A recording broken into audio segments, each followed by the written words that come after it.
Bien, bonjour et bienvenue à toutes et à tous pour cette quatrième et dernière conférence de la professeure Shimazu, Naoko, qui va porter aujourd'hui donc sur... nous sommes maintenant au milieu du deuxième conflit mondial, qui va porter sur la Greater East Asia Conference, convoquée au Japon en 1943.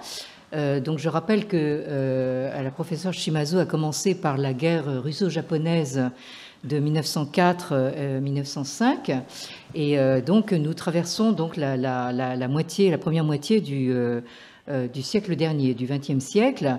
Et vous allez voir que malgré le caractère très historique du propos, ça réveille quand même des, des échos assez contemporains. Alors, avant de lui donner la parole, I'd like to welcome a special guest from Singapore, as far as I understand,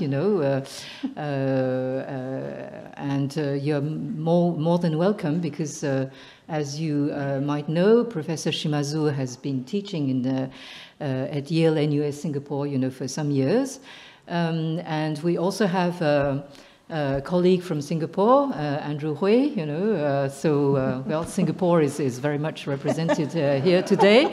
And I also, sort of greet some colleagues from here, Collège de France, Jean-Noël Robert, specialist of Japanese Buddhism, Jean-Jacques Hublin, a specialist of paleoanthropology, and William Marks, a specialist of comparative literature.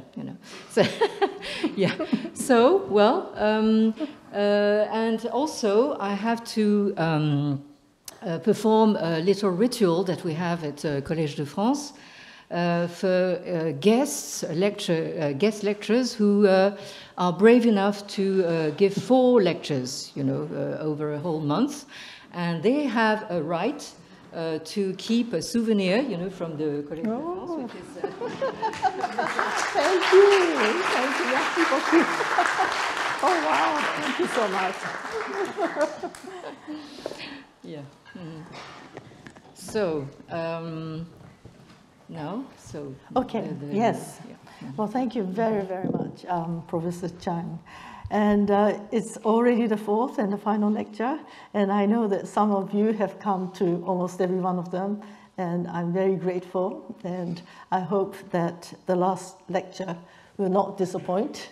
And I've been really quite struck in terms of, I've been very impressed, actually. Not only is this an honorable and very privileged opportunity to give lectures at the Collège de France, but it has always also been a very humbling experience for me, basically to be reminded of the importance and joy of public intellectual engagement and why we are who we are, in a way, as intellectuals, academics. So I can't thank you enough, Professor Cheng and the College for all this and making this possible for me. Okay, so today's lecture is on symbolic diplomacy. And I'm going to be talking about General Tōjō, who you might know from the Second World War, and the 1943 Greater East Asia Conference. And this conference is often known as the Tokyo Conference, so you might know it in that sense. But the story I'm going to tell today will be quite different from probably the stories that you might hear about conferences, generally speaking, because I'm interested in something slightly different from other historians, as you may have found out by now if you've been to my lectures before. So the plan for today is, so I'll give a very quick intro to the Great East Asia Co-Prosperity Sphere during World War II. And then I talk about this General Tōjō, who was the prime minister at the time of the conference, and his particular interest in Southeast Asia. And then I'll give a sort of like an introduction to the outline of the Tokyo Conference, or the Greater East Asia Conference, and then talk about Tōjō's Greater East Asia diplomacy, because he had a particular conception of that diplomacy for Greater East Asia sphere. And then I'm going to talk about, as part of explaining Tōjō's version, how to show equality of states. So how do you actually enact that in a diplomatic setting? And then also Tōjō wanted to be the most perfect host. So I'm going to talk about his role as a host of the conference. And then in that role, this is number 7, we talk about the informality of familial relations among the Greater East Asia leaders. And then the final stage of the Greater East Asia Declaration, final stage of the conference, which led to this declaration.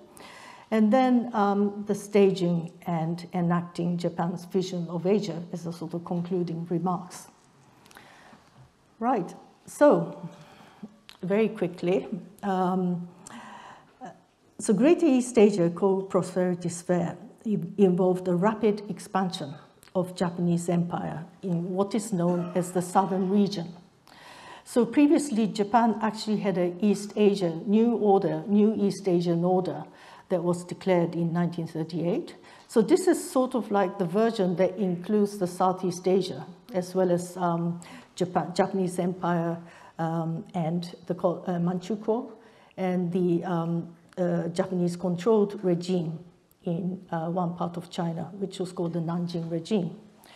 So December 1941 for Japan and the rest of the world in the region was a very big turning point, because Japan, as you know, attacks Pearl Harbor, and that opens up the Pacific theater of the Second World War.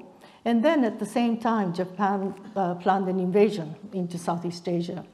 And so therefore, December is all about Japanese occupying Thailand, Malaya, Hong Kong, and Guam in Southeast Asia and the Pacific, apart from the Hawaii, which is going on at the same time. Now, by January 1942, Borneo, which is which actually is part Malaysian and Indonesian, the Philippines, the Wake and Bismarck Islands in the Central Pacific had been occupied by the Japanese. And then, of course, for those of you from Singapore, February is a big day for the fall of Singapore. And then in March, this military expansion actually continues into Indonesia and Burma. So the expansion of the perimeter defense from the Kuril Islands, which I'm going to show you this terrible map, but at least you can see the whole kind of the Kuril Islands here,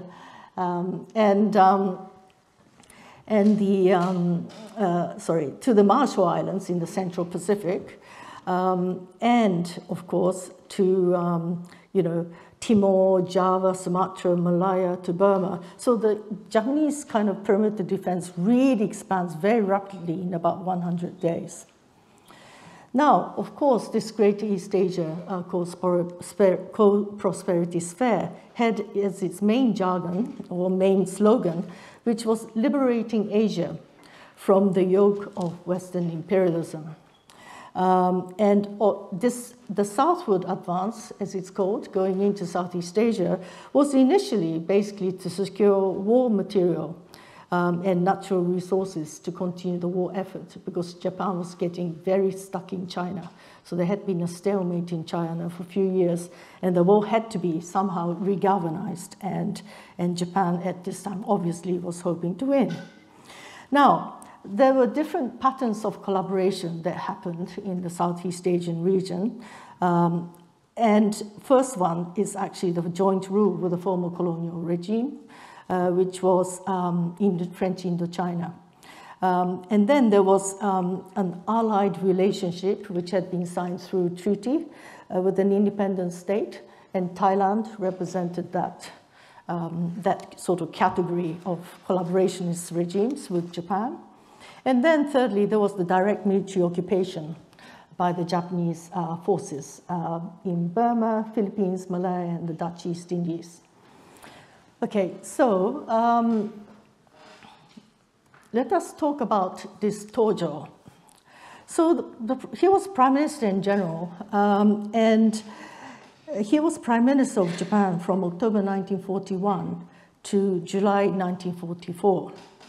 And he was obviously, those of you who know anything about the Second World War in Asia and Pacific, he was convicted by the International Military Tribunals for the Far East for war crimes, you know, and sentenced to death.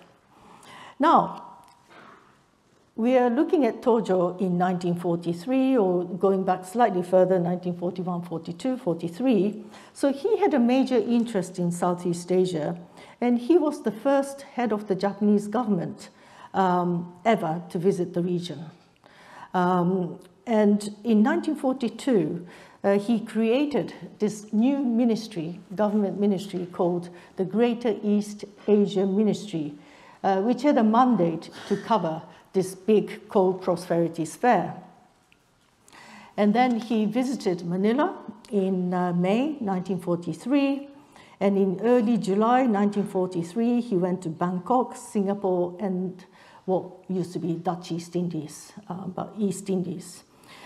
And then he had a very keen interest in wanting to visit these places and meet the leaders and people, which was actually a rarity by contemporary Japanese political standards. So we're talking about the Prime Minister who was not your usual kind of Japanese prime ministers who were not interested in visiting any of these regions. He actually was. And so if you look at his diaries of day-to-day activities, Southeast Asia as a topic takes up quite a lot of his day-to-day dealings, various kinds of dealings going on as Prime Minister of wartime Japan. Now, obviously, frequent visits were also made to Tokyo by the leaders of these countries. Particularly in 1943, Bauma, who was the Prime Minister of Burma, he visited Tōjō in late March, and again in mid-June. And Subhas Chandra Bose, who was the leader of Azad Hind, which was the Free India state, which was wanting to be independent and not yet. So Bose and Jose Laurel, sorry, the Filipino premier, visited Japan in mid-June. And from Thailand, 2 visits from Prince Wan Tayakon. And Bauma visited Japan 5 times, basically, between 1941 to 45 during wartime. So that's quite a sort of, you know, investment going on in terms of establishing contacts. So this is, so Tōjō says in July 1943 to the cabinet, states of Greater East Asia are not foreign countries. But even towards weaker and small states, we must adopt the form of equal treatment. Greater East Asia Ministry also is constructed on the notion that they, i.e. these states, are not foreign states. And so he has a particular kind of notion of equality, and that's what I'm going to try to explain to you. Now, here you see this famous photo that you may have seen. So this is taken on the steps of the Imperial Diet Building in Tokyo during the conference of 1943, November. And we have here from the left, Bauma from Burma, Jiang Jinghui from Manchukuo, the head of Premier of Manchukuo, Wang Jingwei, who was the head of the, what was called the Reorganized government of China, or the Nanjing Regime. And then you have Tōjō in the middle. And then to his right, you have Prince Wan Tayakon from Thailand, and then Jose Laurel from the Philippines. And then you have Bose from Azad Hind. Now, you're going to see this again, but I'm just going to show you this for now so that you can see who was there. And so, the Greater East Asia Conference was held on the 5th and the 6th of November. And Tōjō chaired the conference and convened it and planned it in really quite a detail. And it's quite significant that this conference is taking place on the 5th and the 6th, mainly because the 3rd of November was at the time known as the Emperor Meiji's birthday. So you might know this, but Japanese emperors' birth dates turn into national holidays. So this is, Tōjō wanted these leaders to come early enough so they could be part of this celebration of the Meiji Emperor's birthday on the 3rd of November. Today it's known as the Culture Day, Bunka no Hi. And anyway, so you have here, the conference gathered the 5 independent, so independent in quote unquote, states of Manchukuo, the reorganized national government of China, i.e. the Nanjing Regime, the Philippines, Burma, Thailand, and I also gave you the names already. Now, amongst the invited states, Thailand was the only state which had not been occupied by Japan, although it was sort of forced to sign an alliance or treaty alliance with Japan in order for the Japanese not to invade Thailand, although they actually did invade from the southern part of Thailand in 1941, December. But anyway, so Prince Wantayakon, he was given the title of HRH, which is His Royal Highness, few days before coming to Tokyo, so that he would be treated properly by the Japanese. And the actual Prime Minister of Thailand was somebody called Pibun Songkram, and he refused to come to Japan. And so Prince Wan, who had been actually an official diplomat of Thailand for many years by this time, he was at the Paris Peace Conference of 1919. If you're here last week, we spoke about that. And anyway, this is also that Prince Wan would have the necessary gravitas to deal with Japan. Now, Korea and Taiwan were not invited because they were colonies of Japan, so they were not independent. Nor was Malaya and East Indies, or Indonesia nowadays, mainly because these two areas were under the direct military occupation of the Japanese armies. And they were considered to be too important to be given independence for the kind of strategic rationale that the Japanese had at the time. Now, so as I said, to this lineup of the independent states, the Japanese had carefully orchestrated the arrival of Subhas Chandra Bose of this Azad Hind. And he arrived actually earlier than everybody else. He arrived on the 30th of October. But the Japanese said, oh, it's such a coincidence that Bose was visiting, so he can join the conference as an observer. And so this is what happened. So the thing about this conference is that everything is meticulously planned. So everything is planned to effect, and nothing is left to spontaneity. And that's the very important thing to realize. Now, why was this conference held? Largely for two reasons. First of all, to show a united front against the Allied powers, because Japan was one of the Axis powers in the Second World War, not on the side of the Allies as it was during the First World War. Now, secondly, to confirm the establishment of the Greater East Asia Co-Prosperity Sphere. And the conference is concluded with a declaration, which I will talk about a bit later on. Now, the timing of the conference is very important because when this actually takes place when the military fortunes of the Japanese began to suffer some serious setbacks. So this is already in the phase when Japan is beginning to retreat during the Second World War. And for example, the Battle of Guadalcanal was a major setback, and there have been lots of setbacks like Midway and so on happening. So the propaganda value of this war was obviously this thing called the liberation of Asia. and independence of Asian peoples. And notably, this was the only large-scale diplomatic pageantry to be held in wartime Japan, centered on this Greater East Asia co-prosperity idea. So, this conference has not been given enough scholarly attention over the years, although some research has come out recently, notably by Jeremy Allen, mainly because the event comes across as being Japan's ill-fated and grandiose charade without much substance or credibility to speak of.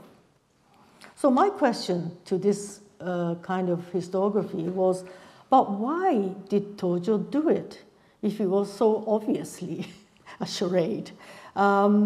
Because I think everything has a reason. And so I kind of really got interested in trying to understand the reason why he did it regardless.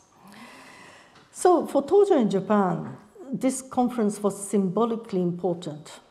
And it's best understood as a symbolic diplomatic performance. So what do we mean by symbolic? And how can we understand and explain the symbolic in diplomacy? Anyway, to uncover the underlying structure of symbolic meanings embedded in the conference, I focus on the organization of the conference. Meticulously planned, every detail was planned and scripted with a meaningful intent. And when something seems to be like a useless conference, often this is one way of understanding why they did it anyway.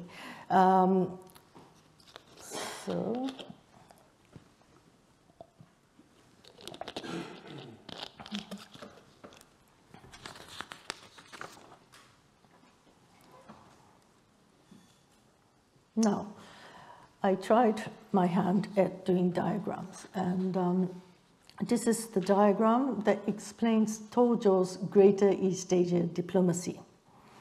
And so basically, he has two elements. And for him, these two elements are compatible. And for many people in the audience, it would seem incompatible. So first on the left, you have the appearance of equality of states that exists between sovereign states. Like the European Westphalian state system, states are equal because of sovereign status of the states. And if you remember back to the quote he gave to the cabinet, it is the form of equality that's important. Form, rather than the actual equality. And on the right, you have the informality of familial relations among states within the Greater East Asia co-prosperity sphere, like the Sino-centric family of nations idea. Yeah, so you kind of think, how could these things come together in his mind? So they were compatible and overlapping to him. And so what he tries to do is he tries to perform these two roles during the conference as the host. In staging the conference, and secondly, in his personal performance in the role as a host of the conference.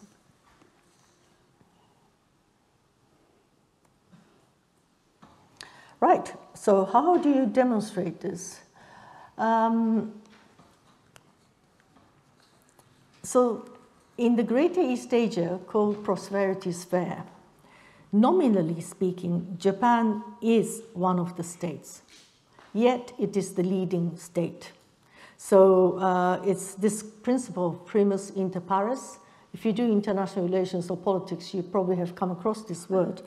So you got to think about ways of placing the invited states in the order so that somehow Japan will come out first. Because if you do the Roman alphabet, A, B, C, D, E, F, Burma will come first, China will come first, everybody will come first before Japan, and this will not do. So the Japanese really thought out, how can we come first? And yet we say it's equal. So they thought, why don't we use the Japanese alphabet? And it's called Iroha. So there's a lot of creative thinking going on behind these things. And here, it's Iroha ni hoheto chirinuru o waga yodare zo tsune naran yui no yokoyama kyo koete asaki yume miji yoi mo sezu. So the yellow bits I highlighted are the kind of alphabet. So the first one, ni, is Japan, obviously. So you see it here. Let me.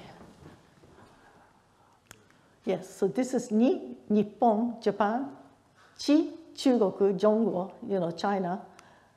Ta, Thailand. Ma, what was ma? Chugoku. Yes, thank you. Manchukuo or Manzhou.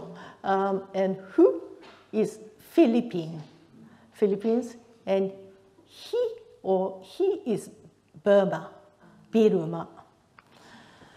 Right, so so Tōjō's personal, you remember the personal, emphasis on the importance of the form, and his preference to try to avoid treating any state better than others, because he worried that if he kind of put some state over the others, then they would be the more favored state within this Greater East Asia sphere. So in this, the most important thing is actually that Nippon, or Nihon, Japan, played the role of an independent state within the Greater East Asia co-prosperity sphere to demonstrate that Japan was actually one of them, but first among equals. And then you will see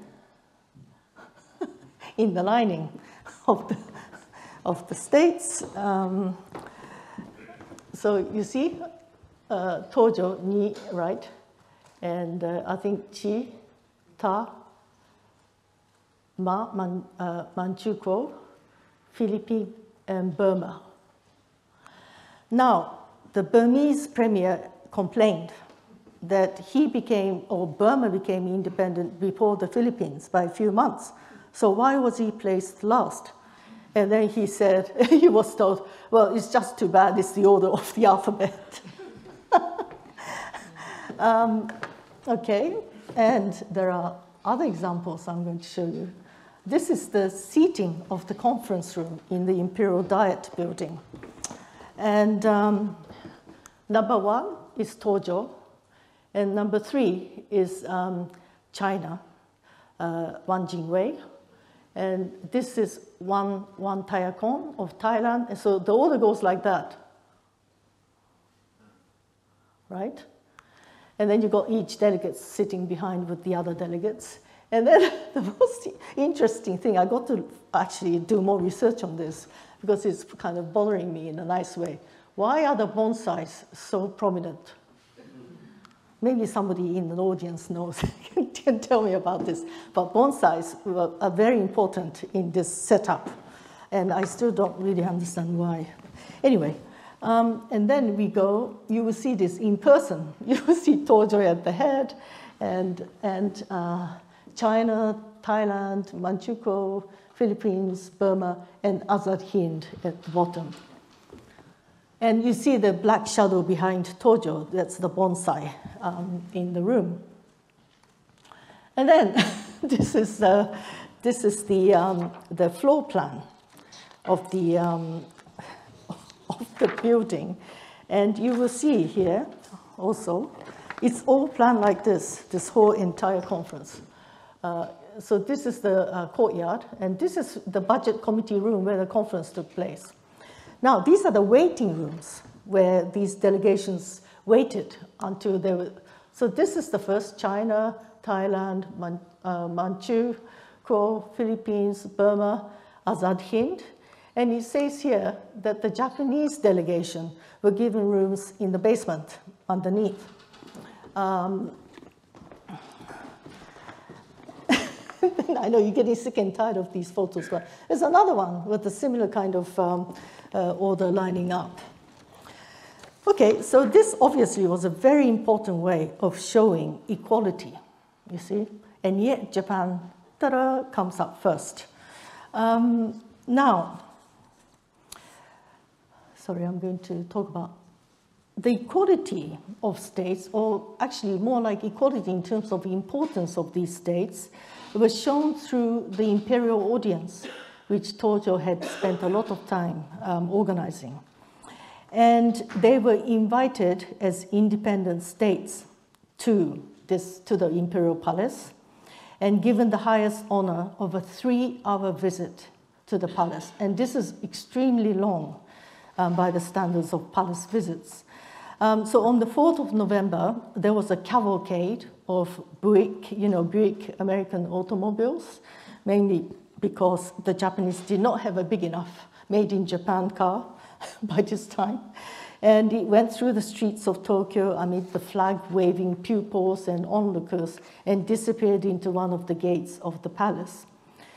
Now, within the palace, leaders were individually presented to the emperor in the Phoenix Hall in the order of the Japanese alphabet.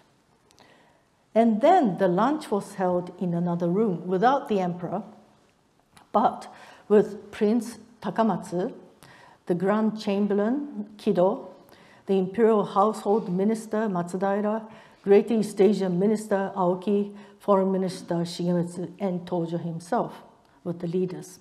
And then there was tea in another room, in the Peony Room. And this all ended at 2:05 p.m. precisely. And this is what you read in newspapers. They'll give you precise, almost like they would love to give seconds when they've ended. But anyway, it was 2:05 p.m. Now, let's look a bit more in detail about Tōjō as in his role as the perfect host. So, Tōjō was the most conscientious host, if there was ever one. And he was known in Japanese as Junbima, fiend of preparation, who was basically always concerned about organization preparation. And the guests had to be treated extremely well. No expense was spared at every stage of the conference.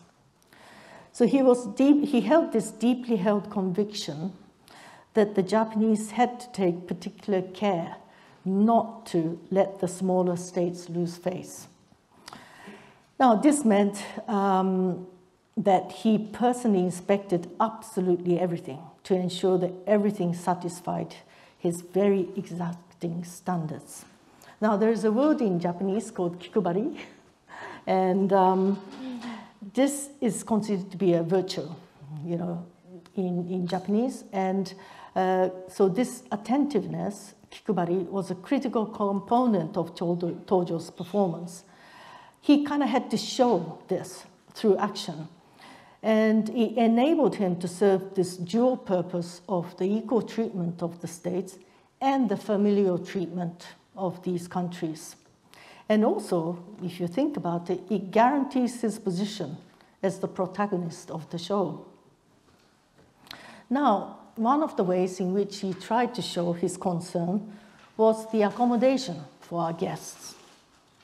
He said the Imperial Hotel was not grand enough for the Greater East Asia leaders. So therefore, they were put up in various private residences in the western part of Tokyo. For instance, Wan Jingwei stayed at the Iwasaki Koyata's residence in Takanawa, and Prince Wan Tayakon at Count Maeda Toshika's residence in Komaba, and so on. So this arrangement, as you may be able to imagine, created quite a lot of additional work for the organizing committee because these houses had been vacated at the beginning of the war. So they had been basically left unused for at least nearly 2 years. So they had to furnish and decorate these residences and so on. And then a few days before the conference, Tōjō personally went and inspected each one of them with the general manager of the Imperial Hotel in To. And the particular care and attention was given to heating and lighting. He instructed to brighten the lighting in Subhas Chandra Bose's residence after he noted that the dim sitting light was not appropriate. And then he said even the emperor had instructed Tōjō to ensure that these visitors from the tropical climate regions would be kept warm and comfortable in the chill of Tokyo's autumn.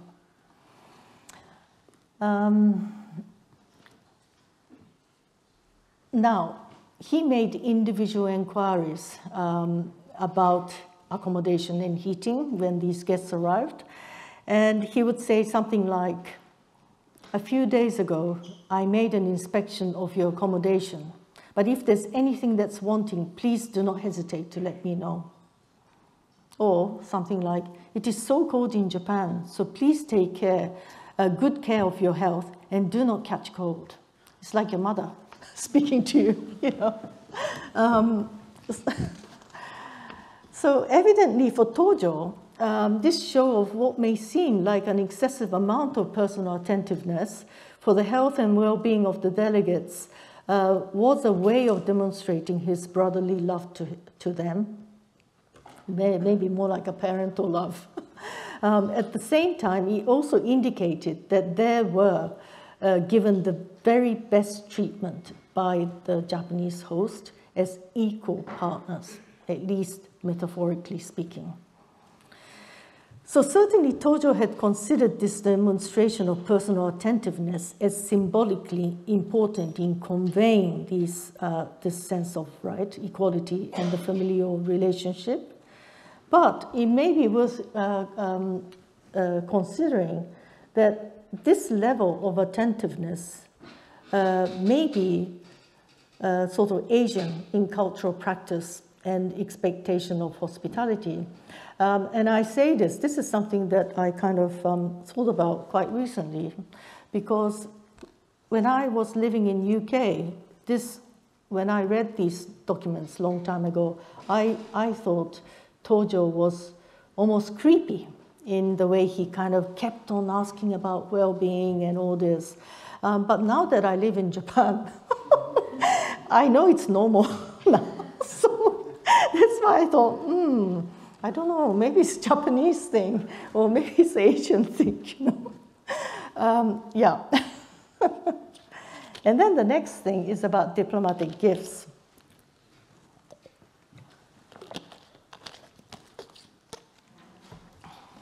So Tōjō paid special attention to the selection of gifts, which had to be the very best Japan could offer. So normally dignitaries like state leaders visit, they give imperial decorations like medals and things like this. But they decided not to give out any medals on this occasion.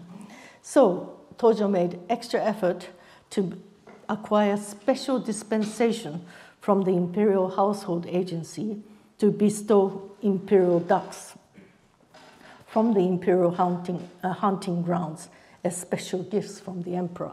So these people had to bring back imperial ducks to wherever they came from.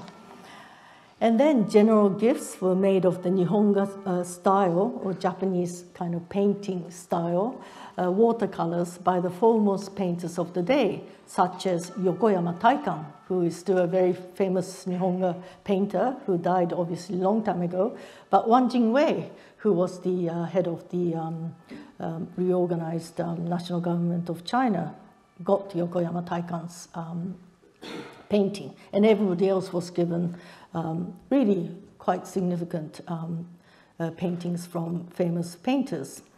And then, you know, the photograph I showed you of the conference room, well, in front of each delegate, there was a purple cut glass ashtray, specially ordered, a lacquerware cigarette case, specially ordered, a beautifully woven, which Kyoto style Nishijin ori, miniature national flag of the delegate's country, encased in glass commissioned for the occasion.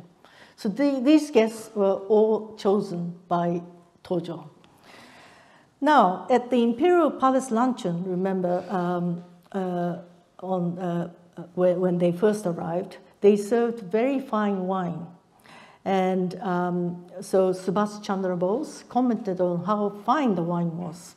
And then he was told that they only served this on very special occasions because it was a gift from Napoleon III to the last shogun, Tokugawa Keiki. And Bose was obviously very surprised to hear this. Everybody else was, and this was noted in the media. So anyway, Tōjō had this dictum, which is don't be miserly. So this means kechi-kechi suruna in Japanese, on gifts and souvenirs. As the head of the Greater East Asia family, Japan must act generously and magnanimously to all its guests.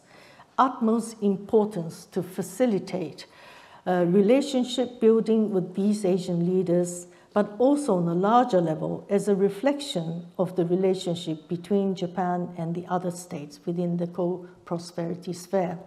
So you can see that the form, right, is extremely important to Tōjō, and form in Japanese culture is also very important. If you know kabuki, it's all about the form, i.e. the role that you have in each of the social contexts that you may be in. Now, this informality of familiar relations.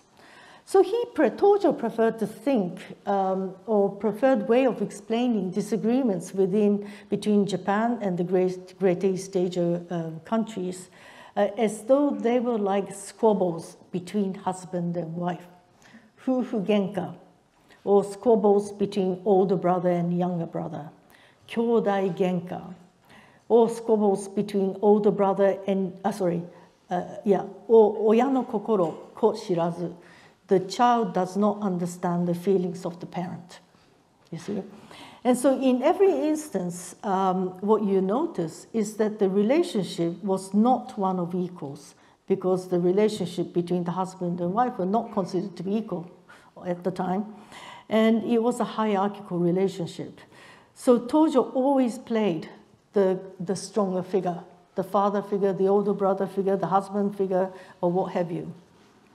Now, so he would tell these visiting leaders, you must come and tell me if you got any problems, worries. So some of these leaders did go and tell and complain to Tōjō. And one of them that I'm going to share is the Filipino Premier Loro. He complained that the Japanese were sending 200 advisors, basically military advisors to the Philippines. And he makes the Filipino government, i.e. the independent Filipino government, look like a puppet regime. And then Tōjō says, oh, really, Japan could not afford to send so many military advisors, so there must be something wrong. And he invites Loro to visit Japan again when he is in his capacity as the president of the Republic of Philippines. So he's kind of playing this thing of trying to make these leaders feel better, and sort of it's this carrot and stick approach. But so Loro, and then when he visits as the president of the Republic, not the premier, then his audience, he can have an audience, proper audience with the emperor, like, on one-to-one. And then Loro, just to make sure he got something he also wanted, was to have a special presidential aircraft for use. And Tōjō said, yes, of course, you can have that. Anyway, so there's quite a lot of these kind of things going on between the leaders and Tōjō during the conference. There are records of the post-conference discussions with these leaders going on, and they reveal that Tōjō considered these rare face-to-face meetings as being crucial occasions to show his, how good a host he was. And very tellingly is the very last paragraph, which is the most telling paragraph, which is that Tōjō repeatedly told his aides that it was important to let these leaders have a degree of freedom by not cramping their style too much, as long as Japan was able to cast a bigger net over them. You see? So that's the thing.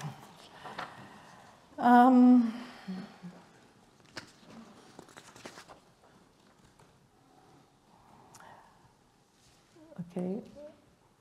So I actually just want to show you this photograph because this is again a staged photograph. You saw the very formal looking lineup, didn't you? And this is just before that lineup. Basically, they're sort of saying, oh, you know, no, please stand here, please stand here. And then essentially, Prince Wan, the Thailand representative, he tells, Thailand is here. Probably know, this is the Thailand premier, and this is China. So Tōjō, and so Prince Wan says, please, please, you must stand in the middle because you're the host. But he was briefed to say this before. And then Tōjō says, oh, no, no, no, I mustn't stand because I'm the host. He said, no, no, no, no, please, this thing going on. And then he's saying, oh, well, yeah, well, yes, yes, okay. And then he stands in the middle.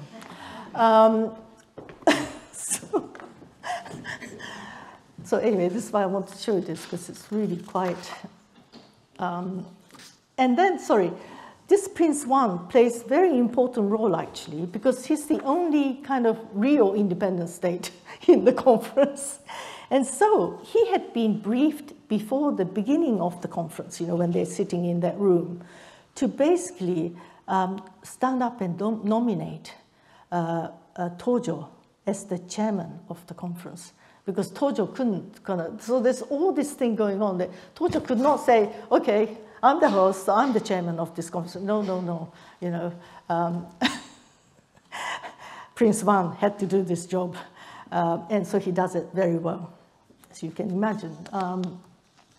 So the final stage of the conference is the declaration of the Great East Asia Declaration that takes place on the 6th, which is the second day of the conference.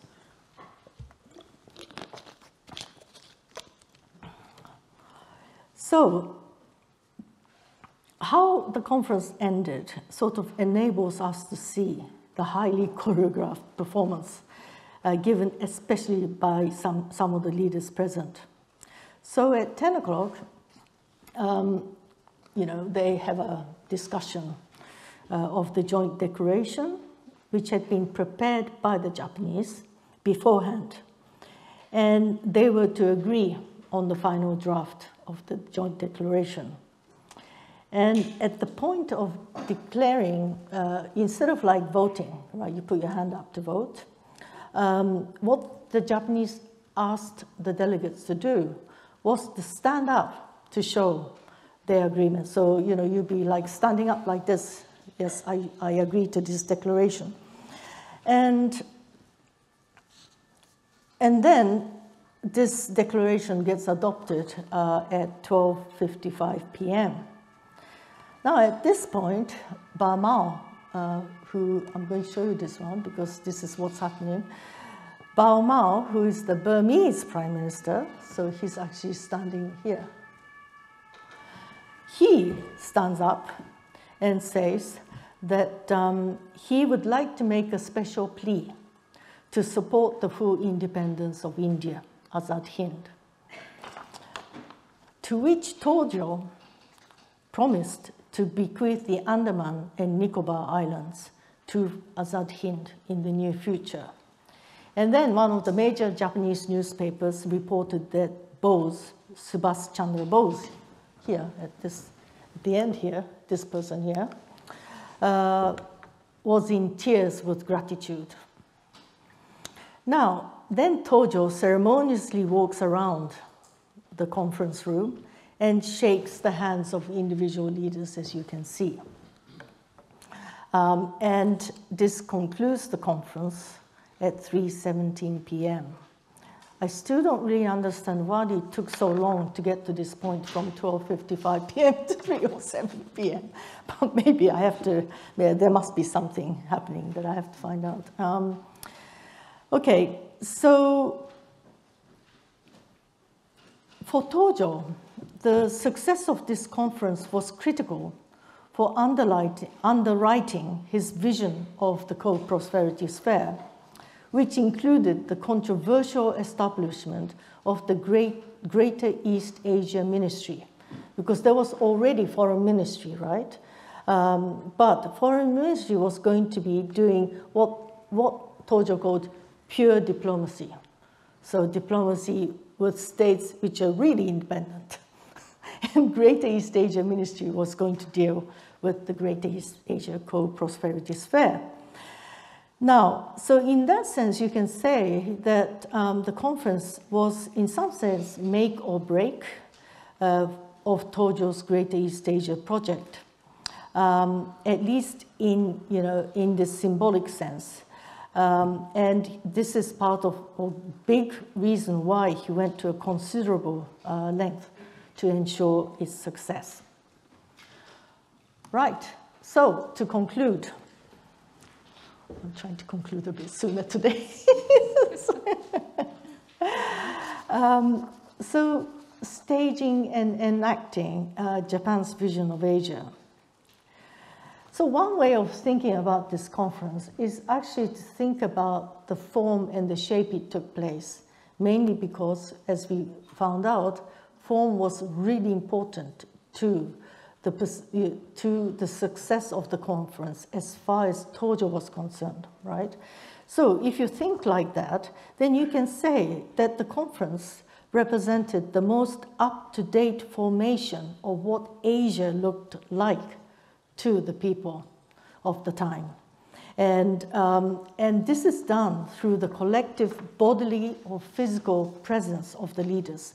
This is why it was so important that they all came for Tōjō. If one of them hadn't come, then it just wouldn't have worked, you see.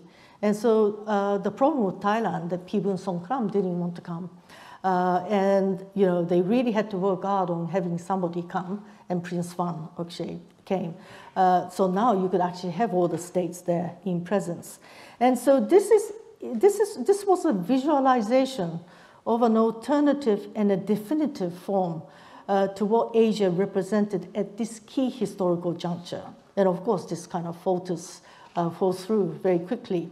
And then in Stockholm, Stockholm's newspaper reported, for example, that I read here, Japan was arranging a big demonstration of Greater East Asia under Japanese leadership that would be unbreakable federation for states in years to come. Well, so much for that. It totally broke down in less than a year. So the conference was, this is why I kind of want to emphasize the conference as a symbolic enactment. And it's the staging of the idea of what Greater East Asia looked like as a three-dimensional political reality by having those leaders there and lining up, and that sort of vision of that collective, which was extremely important. So at the most basic level then, the significance of the Greater East Asia Conference, or the 1943 Tokyo Conference, lies in the very fact of it having taken place. Thank you very much for your attention.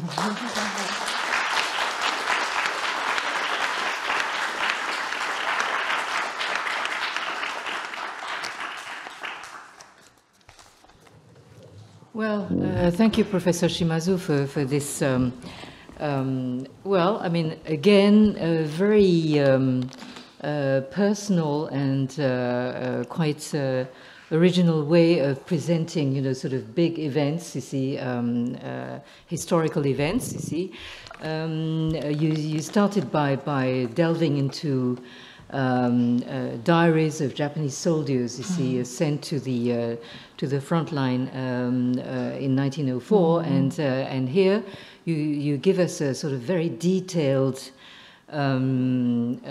description of all the, let's say, the staging of this 1943 conference. You see, you might wonder, why go into all these fastidious detail, you see.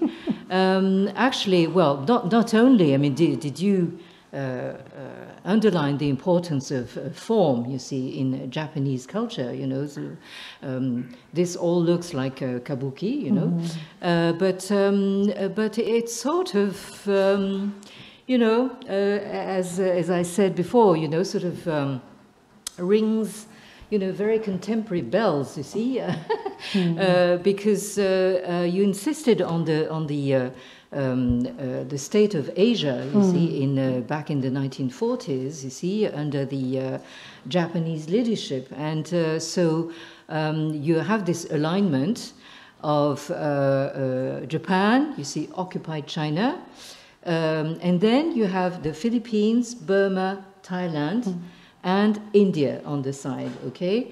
So if you take the present situation of Asia, under Chinese leadership, you have something that is both very different, but at the same time, there are some very distinct echoes, you see, starting from the this whole idea of the co-prosperity sphere, which I don't know. I mean, I've always wondered, where President Xi Jinping, sort of found this idea of, sort of common prosperity and, sort of common destiny, And I think he just copied it from the Japanese. And so you have this very, very interesting, sort of overlapping and at the same time, sort of reshifting of the Asian world order, because now, obviously, India is, definitely on the other side, you see, sort of playing its own game. But China sort of definitely wanting to sort of get hold of, this whole area, the Philippines, Burma, Thailand, Cambodia, Southeast Asia, so it's interesting, in that respect. Okay, so I think we could go on forever, but, at some point we have to put an end to this, and thank again Professor Shimazu for Thank you.